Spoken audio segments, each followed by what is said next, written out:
2023년 12월 27일은 한국 사회에 큰 사건이 하나 있었습니다. 마약류 투약 혐의로 경찰의 수사를 받던 배우 이성균 씨가 극단적 선택을 한 사건입니다. 배우 이성균 씨가 마약 투약 의혹에 휩싸인 지 69일 만에 극단적 선택으로 숨졌습니다. 저는 이성균 씨가 죄가 있다 없다는 것을 논하려고 이 사건을 이야기하는 것은 아닙니다.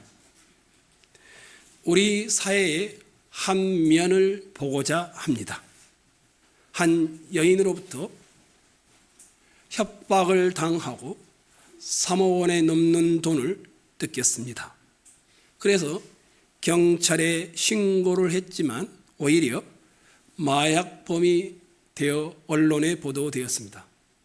경찰 조사를 받기도 전에 언론에서 이것저것을 보도하기 시작했습니다. 이어 마약 간이 검사에서 음성이 나왔습니다. 그러자 언론이 정밀 검사를 하자라고 부추겼습니다. 정밀 검사에서도 음성이 나왔습니다. 그래서 다리털을 다시 해서 검사하자는 기사가 나왔습니다. 다리털 검사도 음성이 나오자 털 개수, 무게가 모자란다라고 하며 다시 검사를 했습니다. 그런데 또 다시 음성이 나왔습니다. 그러니 언론에서 신종 마약은 검출이 안 된다라는 기사가 나오기 시작했습니다. 그런 사이에 이성균 씨는 그가 출연했던 작품들이 전부 공개되는 것이 연기되었습니다. 제작사와 관련 종사자들에게 막대한 피해가 발생했지요. 광고도 끊겼고 위약금 이야기가 100억 원이 넘는다는 이야기가 나오기 시작했습니다. 경찰 조사를 받을 때마다 경찰서 앞에 포토라인을 설치했습니다. 밤샘 조사를 받기 전에 받고 난 후에도 기자들을 상대해야 했고 언론의 기사들이 쏟아져 나왔습니다.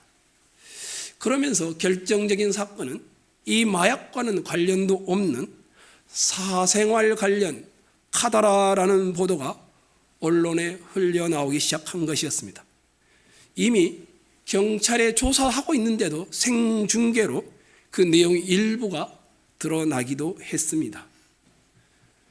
극단적 선택을 하는 날 그 아침에는 빨대를 사용해 마약을 흡입했기 때문에 이런 것이다라는 기사가 나왔고 사생활 관련하여 여인들과의 관계가 나오기 시작했습니다.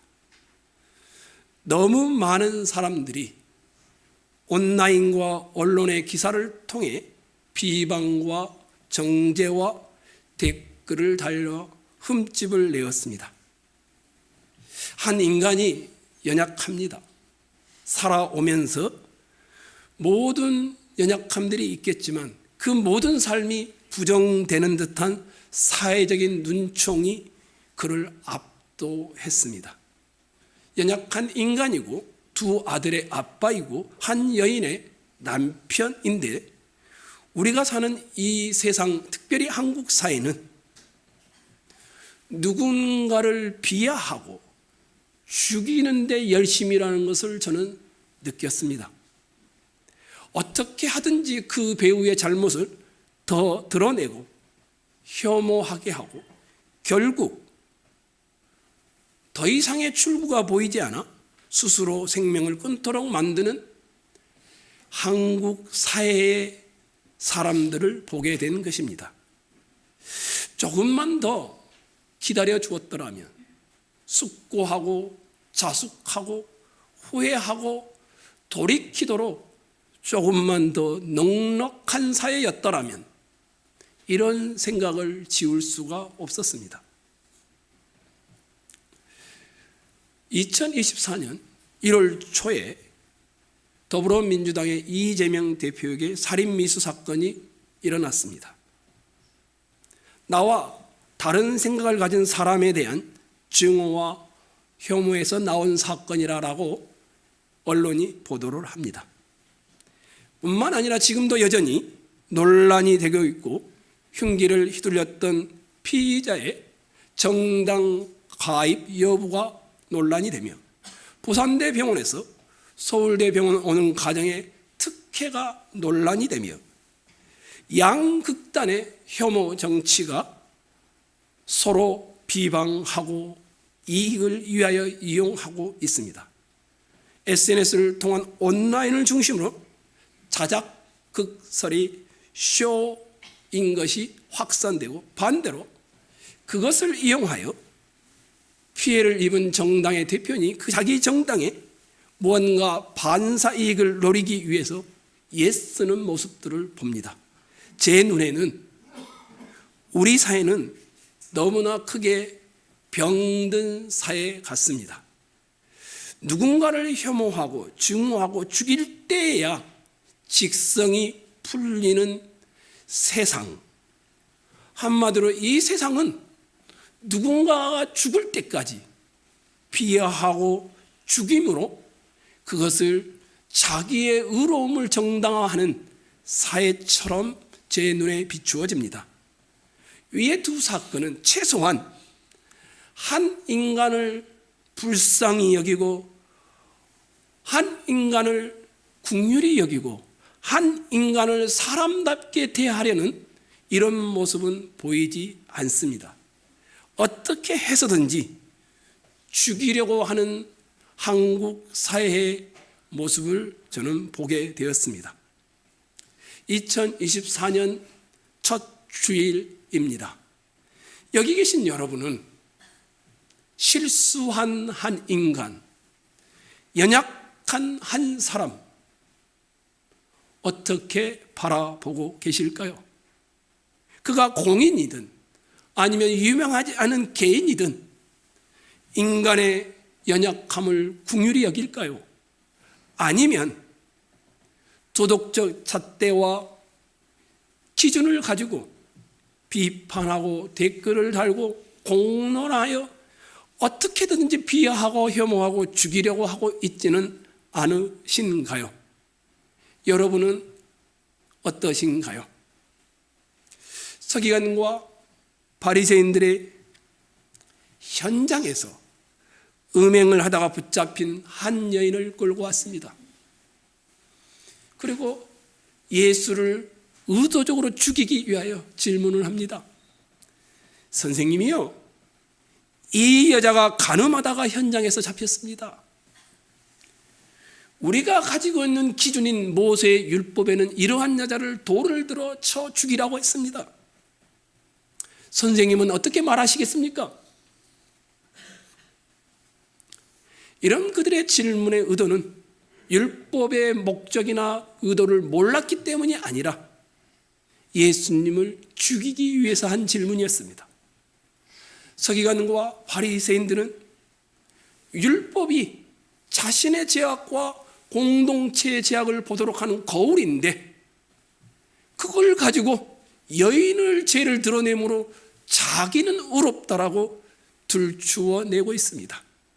예수를 죽일 목적으로 율법까지도 이용하고 있는 것이지요. 이런 질문에 예수님께서 침묵함으로 몸을 굽히시고 땅바닥에 글을 쓰십니다. 아마도 상상을 해보면 하나님 앞에서 죄인의 은밀하고 흉악한 실상을 드러내는 거룩한 계명의 말씀을 땅에 쓰지 않았을까라고 저는 상상합니다. 사실은 땅바닥이 아니라 돌과 같이 굳고 완고한 돌을 들고 있는 저 지도자들의 마음에 또렷이 지금 예수님이 새기고 있는지도 모릅니다. 예수님은 말없이 침묵함으로 돌을 들어 죽이려고 하고 있는 피조물들을 향하여 함부로 사람에 대한 심판자가 되지 말라라고 경고하고 있는지도 모릅니다. 바닥에 글을 쓰시면서 저들이 말하는 율법이 사사로 인간의 이익을 위하여 이용해서는 안 된다라는 이야기를 담고 있는 것이었습니다. 그러나 서기관과 바리새인들, 그 당시의 상류층과 종교 지도자들은 깨닫지 못합니다. 계속하여 예수님께 질문을 합니다. 그러자 무언의 행동으로 가르치시는 예수님의 말씀을 이해하지 못하자 몸을 굽혔던 것을 펴시면서 저들에게 말씀합니다. 너희 중에 죄 없는 자가 먼저 돌로 치라. 한마디의 말씀을 하신 것이었습니다. 죄가 없는 자만이 여인에게 돌을 던질 자격이 있다라는 예수의 이 말씀은 반대로 말하면 죄를 지으면 심판의 자격이 없다라는 뜻이지요. 모든 사람이 죄를 범하기 때문에 인간은 누구도 심판자가 되지 못합니다. 예수님의 이런 말씀 앞에 양심의 가책을 받고 그곳을 사람들이 떠나가게 되어집니다. 외적인 문제에 집중하고 있던 그들은 주님의 말씀으로 자신의 내면의 거울을 보기 시작하였고 그 결과 그 자리를 떠난 것입니다. 죄 없는 자가 먼저 돌로 치라. 이 말씀은 양심의 명치를 가격한 것이었습니다.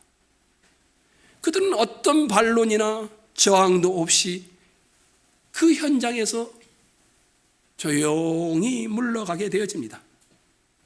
최고의 지성을 자랑하는 종교의 지도자들이 예수의 문장 하나로 돌을 내려놓고 물러가게 한 것이었습니다. 율법이라면 전문가 중에 전문가들인 그들은 자신의 주특기를 살려 예수를 율법으로 없애려고 했는데 오히려 그 율법의 올바른 해석을 통하여 그들의 완고함과 오만함이 꺾이게 된 것이었습니다. 율법의 대화에서 양심의 대화로 장면이 전환됩니다. 무거운 양심의 가책이 그들의 양심을 장악한 것이었습니다. 어쩌면 양심은 제 생각에 블랙박스 같은 장치 같습니다. 인간의 내면에서 일어난 모든 부당한 일에 대하여 타인에게는 들키지 않고 노출되지 않는 모든 일들에 대하여 양심은 은밀한 것까지도 다 들추어내는 것 같습니다.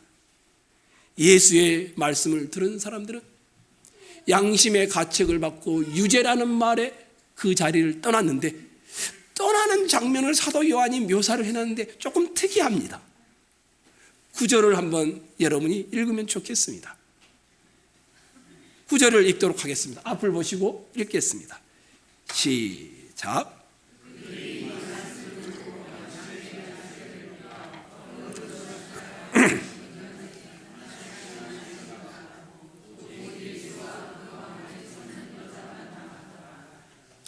그 자리를 떠나는 장면을 묘사했는데 어떻게 묘사했습니까? 어른으로 시작하여 젊은이까지 나이 많은 자부터 그 자리를 떠났다라는 겁니다. 인생을 오래 살아서 이런저런 일을 많이 겪어 아는 분들, 험악한 세상에 살아간다는 것이 어떻다라는 것을 경험적으로 겪어본 자들, 이분들부터 시작하여 하나씩 그 자리를 떠났습니다. 어른들은 알지요. 내가 그렇게 노력하였어도 내 뜻대로 이룬 것보다는 실패하고 좌절한 일이 훨씬 많다라는 것을 알지요.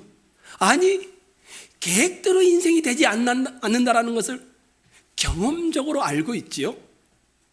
인생살이가 생각이나 마음 같지 않다는 것을 몸으로 경험하면서 인간은 참 연약한 존재이구나, 이런 것을 확인하는 분들이지요.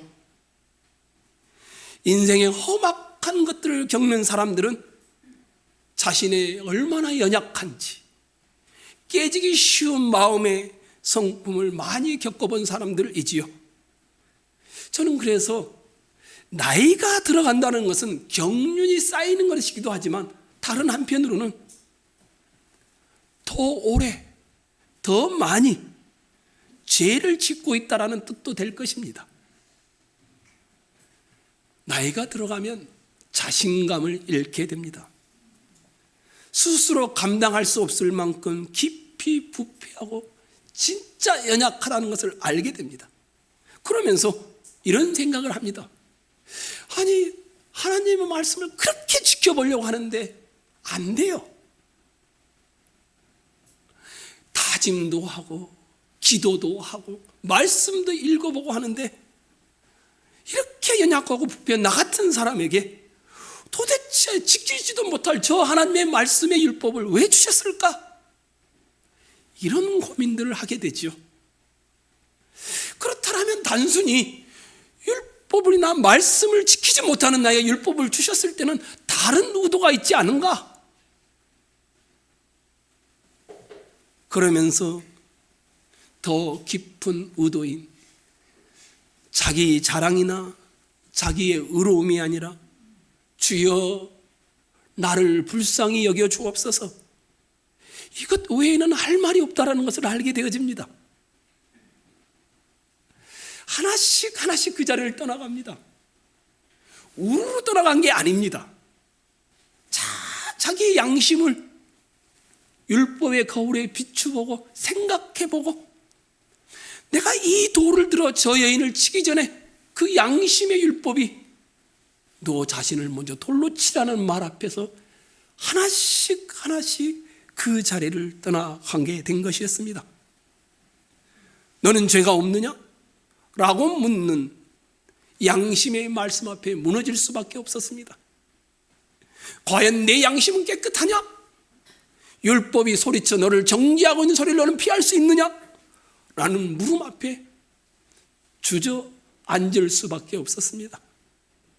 만약에 돌을 들어 저 여인을 치기 전에 내 양심이 깨끗한 걸 보라는 주님의 말씀이 들려오면 돌은 나를 향하여야 된다는 이 생각 때문에 하나씩 다 떠나가 버립니다. 어른으로 시작하여 젊은이까지. 이제 그 자리에는 여인 홀로 남게 되어집니다. 예수님은 숙였던 몸을 이렇게 펴시면서 사방을 봅니다. 아무도 없는 것을 확인합니다. 그런데 그 한가운데 있는 여자를 갖다가 요한 사도가 묘사를 9절에 그렇게 해놨습니다. 9절을 봐보십시오. 그들이 이 말씀을 듣고 양심의 가책을 느껴 어른으로 시작하여 젊은이까지 하나씩 나가고 오직 예수와 여자만 남았더라, 이렇게 말하지 않고 오직 예수와 그 다음에 뭐라고 되어 있습니까? 그 가운데 섰는 여자만 남았더라. 여태껏 모든 사람이 돌을 들고 있는 한 중앙에 한 여인이 서 있었던 겁니다. 그 여인을 둘러싸고 있는 사람들은 누구였을까요? 3절을 눈으로 보시면 서기관과 바리새인들이 간음 중에 잡힌 여자를 끌고 와서 가운데 세우고 1차적으로 가장 종교적인 사람들이 서 있었습니다. 두 번째는 그들을 추종하는 사람들이 같이 있었습니다. 세 번째는 성전에서 예수님의 말씀을 듣고 있던 일단의 무리가 다 그를 둘러싸고 있었던 것입니다. 그렇다면 이 여인을 에워싸고 있는 것은 단순히 사람 가운데 서 있는 것이 아니었습니다. 이 여인은 이제 곧 돌을 들어 쳐 죽임을 당할 죽음의 절망 앞에 서 있었던 것입니다. 지금 이 여인은 절망적인 죽음 앞에 서 있는 것이었습니다. 죽음의 돌을 맞을 형편과 처지에 있었던 것입니다. 어른에서 젊은이들까지 돌을 들고 죽이려고 하는 장면을 한번 상상해 보시기 바랍니다. 공포가 옵니다. 두려움이 옵니다. 현장에서 붙잡혔으니 한마디 변명도 할 수가 없습니다. 그 주변에는 이 여인을 그 누구도 어떤 것도 도와줄 만한 사람이 아무도 없습니다. 그녀를 둘러싸고 있는 사람들은 다 죽이려고만 하고 있습니다. 아무도 누구도 죽음의 공포와 무서움 한가운데 터진 그 여인을 나서서 방어해 줄 수가 없습니다. 그런데 바로 그 순간에 기적 같은 일이 벌어집니다. 겹겹이 둘러싸고 있는 절망의 한가운데 서 있었던 이 여인이 절망의 껍질들이 벗겨지기 시작합니다.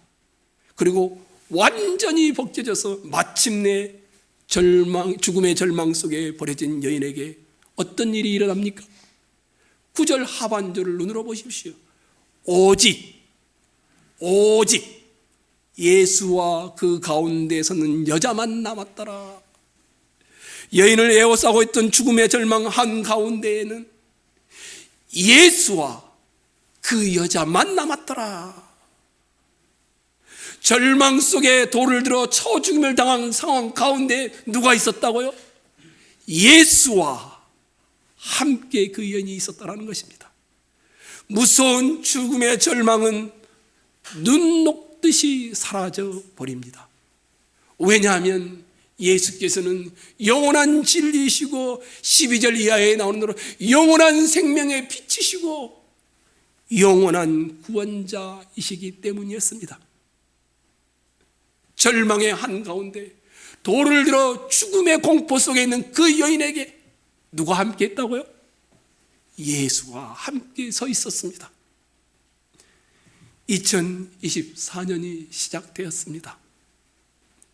새로운 한 해의 첫 주일임에도 희망보다는 저 여인처럼 절망 한가운데서 시작하고 계시는 분들이 안 계신가요?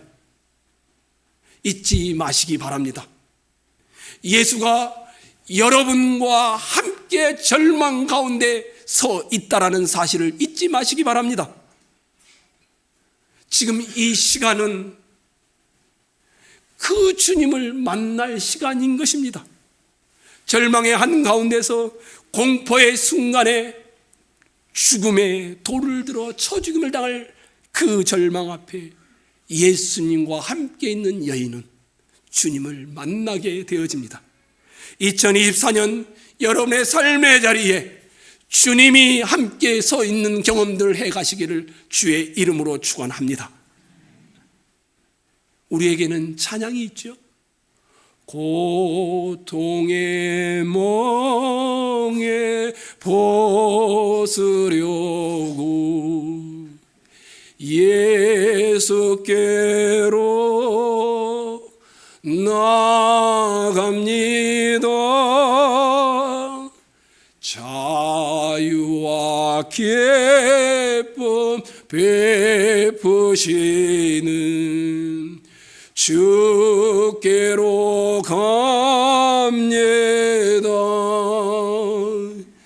병든 내 몸이 튼튼하고 빈궁한 삶이 부해지며 죄악을 벗어 버리려고 주께로 갑니다. 예수께로 나와 절망과 공포의 죽음 앞에서 주님을 만나는 2024년이 되기를 축원합니다. 이제 예수는 이 여인에게 말을 건네십니다. 그 여인을 고발하던 사람들이 다 정죄하던 사람들이 사라져버렸습니다. 이런 사실을 먼저 예수님은 이 여인에게 일깨웁니다. 너를 정죄하던 사람들이 다 어디 있느냐? 여인이 대답합니다. 아무도 없습니다. 돌을 들었던 사람들이 다 돌을 내려놓고 하나씩 어른으로 시작하여 젊은이까지 떠나갔습니다. 그때 예수님이 말씀하십니다. 나도 너를 정죄하지 아니하노라. 죄가 없으셔서 유일하게 돌을 들어 여인을 칠 수 있었던 예수님께서 모든 사람들이, 정죄하던 여인 사람들이 다 떠나간 것을 확인한 다음에 돌도 들지 않으신 예수님께서 여인을 향하여 말씀합니다. 나도 너를 정죄하지 아니하노라.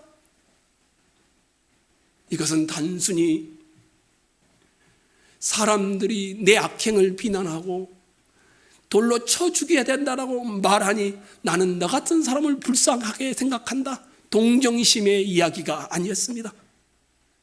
지금 이 여인을 향하여 나도 너를 정죄하지 아니하노라, 이 말씀은 심판주이신 사람의 행위를 물으실 수 있는 하나님으로서, 하지만 너 같은 자를 위해 십자가의 율법의 저주가 되사 내가 대신 죽임을 당했다라는 의미로 나도 너를 정죄하지 아니하노라, 대신 내가 십자가에서 정죄를 받겠노라, 이렇게 말씀하시는 것이었습니다. 이것은 그 여인의 죄가 용서받았으며 여인인 죄인인 그녀가 이제 죄에서 놓여나 의롭다 하심을 받게 됐다는 칭의의 선언이었습니다. 예수께서 정죄하지 않는다라는 것은 용서가 이제 그 자리에, 죽음이 아니라 용서가 있다라는 것이었습니다. 죄의 형벌을 자신이 담당하심으로 베푸시는 사랑이 그 장소에 있다라는 것이었습니다. 나도 너를 정죄하지 아니하노라. 예수님의 이 말씀은 죄 가운데 빠져있는 인간에게 복음 중에 복음입니다. 예수께서 정죄하지 않으신다면 어떤 누가 감히 정죄할 수 있겠습니까? 만약 예수님이 정죄하기 시작한다면 누가 예수님 앞에 설 수 있겠습니까? 예수께서 간음을 범한 이 여인을 정죄하려 하셨더라면 서기관과 바리새인들의 간음의 여인을 붙잡은 여인을 끌고 와서 물어볼 때 돌로 치라 명하였을 것입니다. 그러나 그렇게 하지 않으셨습니다. 대신에 십자가에서 직접 율법의 저주대로 죽임을 당하시고 용서와 씻김 받는 길을 열어놓으신 것이었습니다. 그곳에 신령한 아름다움이 충만한 장소가 되어집니다. 향유보다 더 깊은 향기로운 장소가 되어지게 만든 것이 예수님이 나도 너를 정죄하지 아니하노라, 이 말씀이었습니다. 돌에 맞아 죽을 수밖에 없는 처지에서 돌로 쳐 맞아 죽을 순간에 율법의 경험으로부터 정죄받아 죽음의 공포에 짓눌려 있던 이 여인은 말씀도 못하고 덜덜 떨고 있었을 텐데, 그때 그 여인을 향하여 나도 너를 정죄하지 아니하노라, 돌에 맞아 죽을 이 죄까지도 용서하시며 정결케 하시는 권세를 보이셨으며 예수께 부끄러운 나를 맡기는 자들에게도 똑같이 말씀하시는 겁니다. 성도 여러분, 우리 예수님이 여러분을 향하여 말하는 겁니다. 나는 너희를 정죄하기 위하여 이 땅에 오지 않았다. 돌로 쳐 죽이는 사람들의 소름 끼치는 음성에서 벗어나기 위한 것이 아니라 그 양심의 마음에 정죄받아 모든 소리가 사라지는 음성이었습니다. 양심의 소리가, 율법의 계명이, 말씀을 순종하지 못했던 실수들이, 사회에 정지하는 죽음의 공포의 소리들이, 돌을 들고 치려고 하는 이 소리들 앞에 주님이 고요하게 맞는 것이었습니다. 나도 너를 정죄하지 아니하노라. 세상은 어떤가요? 저는 세상이 이 서기관과 바리새인들 같습니다. 하나님이 주신 그 고급한 율법을 가지고 돌을 들어 죽이려고만 하는 저 서기관과 바리새인들. 주님은 그렇게 말씀하고 있는 겁니다. 성경책에 사랑을 줬더니 성경책으로 사람 머리를 때려 죽이고 있는 서기관과 바리새인들을 향하여 말씀하는 것이었습니다. 율법을 주었더니 율법의 의도를 제대로 이해하지 못하고 돌로 쳐 죽이려 하는 그들에게 죄 있는 자가 죄 없는 자가 먼저 돌로 치라 하시고 여인에게 나도 너를 정죄하지 아니하노라 말씀하셨습니다. 예수님은 음행 중에 잡힌 여자에게 그러셨듯 오늘 늘 비판과 비하와 정지 앞에 놓여 있는 우리를 향하여서도 말씀합니다. 내가 어떤 죄를 지었든지, 내가 어떤 인간이든지 나도 너를 정죄하지 아니하노라 이렇게 말씀하시는 겁니다. 세상은 죽이는 것밖에 모르는 것 같습니다. 세상은 자신들이 설정한 기준과 목적을 따라 사람이 죽일 때까지 끝까지 가는 것 같습니다. 오직 공포와 폭력과 비극 앞에 서 있는 세상 같습니다. 세상은 돌을 들고 지금도 누군가를 죽이려고 돌을 뒤에 숨기고 있는 것 같습니다. 예수님은 이런 세상에 영생을, 영광을, 삶의 가치의 새로운 길을 열어 놓으신 것이었습니다. 예수님이 공생의 기간 내내 했던 말이 뭡니까? 내가 세우는 나라는 정죄하는 나라가 아니고 힘이 지배하는 나라가 아니라는 것을 보이셨습니다. 폭력으로 세워지지 않는다라고 말씀하셨습니다. 차라리 힘을 얻는 것보다 다른 사람의 종이 되는 것이 낫다라고 말씀하셨습니다. 우리는 이런 말씀을 들으면 기겁하지요. 왜요? 우리가 하고 싶은 건 뭡니까? 다른 사람에게 꿀리지 않고 살고 싶어 하죠. 무엇든지 경쟁에서 이겨야 된다고 생각하지요. 죽음을 이기고 싶고 폭력을 이기고 싶고 경쟁을 이기고 싶고 공포를 이기려고 하지요. 조금 더 좁혀서 이야기해 보겠습니다. 도대체 기독교를 얼마나 우리가 하찮게 여기고 있는지. 우리는 기독교를 어떻게 생각합니까? 사심 없이 살게 하는 것, 욕심을 부리지 않는 것, 거짓말하지 않는 것, 말의 실수가 작게 하는 것, 기독교를 이렇게밖에 생각하지 않습니다. 기독교의 가치를 너무 우리는 하락시켜 버렸습니다. 착하게 사는 것으로 다 종집을 찍어버립니다. 그래서 어떤 사람이 훌륭한 사람이냐면 실수가 적은 사람, 사심 없고 욕심이 없는 사람, 이런 사람이 기독교인이라고 생각합니다. 저는 아니라고 생각합니다. 예수님이 우리에게 오셔서 하신 일은 정죄가 아니고 영생이었습니다. 이 영생은 길게 오래 사는 것을 말하지 않습니다. 이 영생은 죽음이 전부인 곳에서 영생의 새로운 성품으로 바뀌는 것을 말합니다.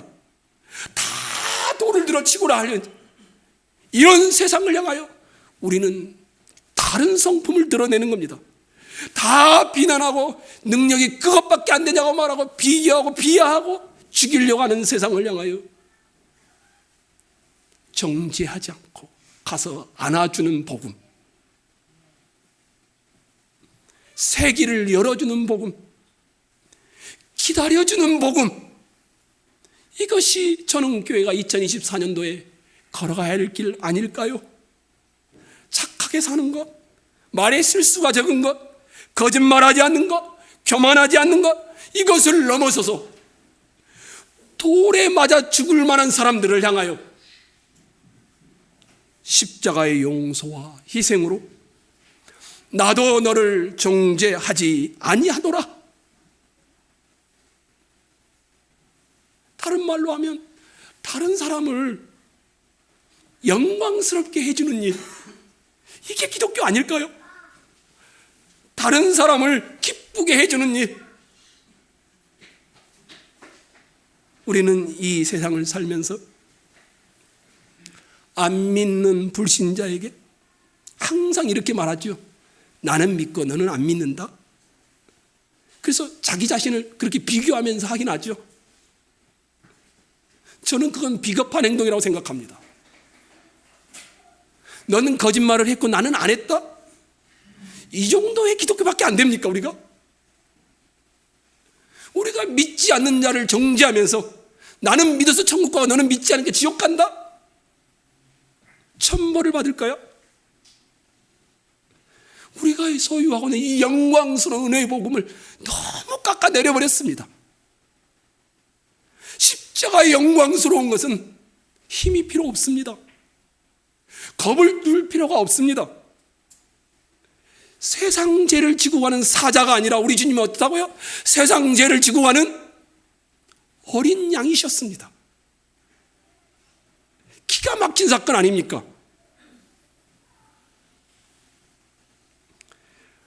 사랑하는 전흥교회 성도 여러분, 2024년을 시작하는 첫 주일입니다.